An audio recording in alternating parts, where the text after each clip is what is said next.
नमस्कार मित्रांनो, माझं नाव ऋषिराज ढाणे. मी सर्पमित्र आहे आणि आज आपल्याला सोनापूर सातारा येथून कॉल आहे.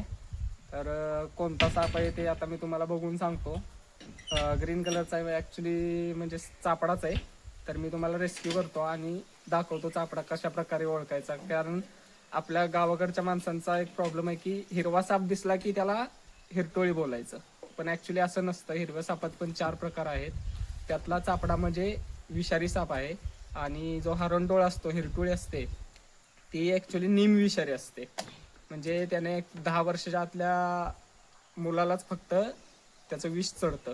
आणि दुसरे 2 आहेत गवत्या एक आहेत, तो बिनविषारी साप आहे. तर चला रेस्क्यू करूया आपण आणि तुम्हाला दाखवतो रेस्क्यू केल्यानंतर की चापडा कसा ओळखायचा ते. चला बघूया रेस्क्यू करून. असतो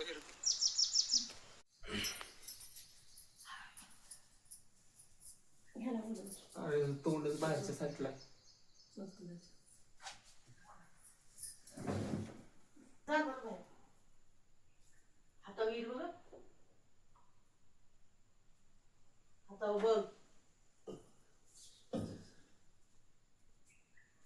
बाहेरनं शिडी लावून बघतोय का तोंड कुठे काढले.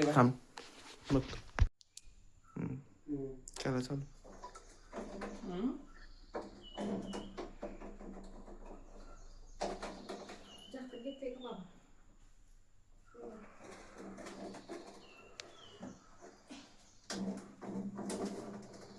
चापड्याचं असं ओळखायचं, तोंड मोठं असतं आणि खालना पिवळसर असतो असं.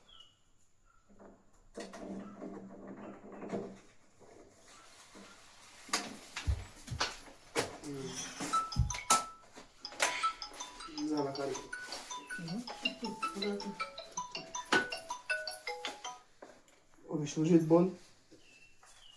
तो पण निघल बघ. तो पण गट्ट बसवा. ऐक ना, मी जरा आता बाहेर आलोय. मी तुला हे करतो, मला डॉक्युमेंट व्हॉट्सअप हे बघा मित्रांनो, हा चापडा अशा प्रकारे असतो, खालून पिवळसर आणि मोरपंखी कलरचा. आणि याचं जे तोंड असतं हे पण असं एकदम त्रिकोणी आकारामध्ये असतं. तर नमस्कार मित्रांनो, आपण रेस्क्यू केलेला साप आता सोडायला आलोय, चापड्या. आत्ताच थोड्या वेळापूर्वी आपण सोनापूरमध्ये रेस्क्यू केलेला आहे. तर आता आपण त्याला रिलीज करत आहे. तर तुम्ही बघू शकता, आपण डोंगर भागात याला रिलीज करत आहे. इथं तिथं कुठं आपण याला रिलीज करत नाही आहे. आणि जेणेकरून आपण याला अशा ठिकाणी सोडतो की जिथं त्याला खाद्य भेटेल, म्हणजे जिथं रेडूक वगैरे असेल, म्हणजे असं पाण्याच्या ठिकाणी आपण त्याला सोडणार आहे. तर चला सोडूया, याला रिलीज करूया.